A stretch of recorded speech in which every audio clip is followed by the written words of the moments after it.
है, इसके बारे में और हमको मंथन करने की आवश्यकता है कि सच्चा इतिहास, सही इतिहास राजस्थान का वो लोगों तक पहुंचे। वो इतिहास नहीं जो मुगलों ने लिखा था। मुगल क्या करते थे?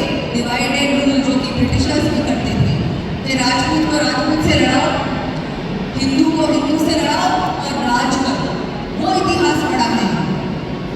दुख की बात यह है कि बहुत वर्षों से जो राजनीतिक दल थे हमारे देश में, वो भी इसी मानसिकता के थे। उन्होंने भी इसी इतिहास को आगे बढ़ाया। जो किताबें पढ़ी हमारे बच्चों ने, हमने पढ़ी, बच्चों ने भी पढ़ी, हम भी पढ़े, मुझे लगता है हम सब ने पढ़ी। उन किताबों में क्या लिखा था? वो यही लिखा। तो समय आ चुका है हमारे माननीय प्रधानमंत्री जी के नेतृत्व में कि सही इतिहास को जानने का, सही इतिहास को पढ़ने का समय आ चुका है।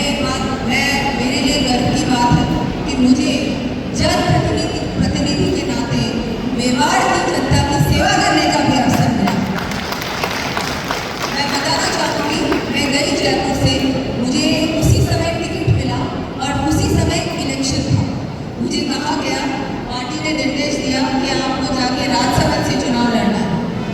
मैंने सोचा पता नहीं कैसे लड़ूंगी, कैसे जीतूंगी, मुझे वहाँ कोई नहीं जानता, लेकिन मैं वहाँ गई और मैं आपको ये भी बताना चाहूँगी, जो मेवाड़ की जनता से मुझे आशीर्वाद मिला, स्नेह मिला, जो कि आज भी मिलता है, वो मुझे और कहीं से नहीं मिला। ये भी मैं बताना चाहूँगी।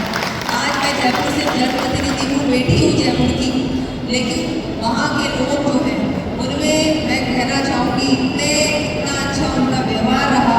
उन्होंने पूर्ण रूप से सहयोग किया और आज भी उनका आशीर्वाद मिलता है, उनका सहयोग मिलता है, उनका स्नेह मिलता है। तो ये बात भी बताना चाहूँगी। उसके बाद जो श्रवण सिंह जी ने आपके सामने बात रखी, हल्दी घाटी में जो शिलालेख था उसमें ये लिखा था कि महाराणा प्रताप युद्ध हार गए और ये युद्ध अकबर जीते। उस शिलालेख को 2021 में, क्योंकि मैं वहाँ से सांसद थी, ASI मॉन्यूमेंट है हल्दी घाटी, लेकिन हम लोगों ने प्रयास किया, दिल्ली तक प्रयास किया। माननीय मंत्री जी थे उस समय, अर्जुन राम मेघवाल जी, जो कि सांस्कृतिक मंत्री थे, उनके अंडर ये विभाग आता था। उस लेख को बदला और आज अगर आप हल्दी घाटी जाएंगे तो वहाँ लिखा है कि महाराणा प्रताप युद्ध जीते थे।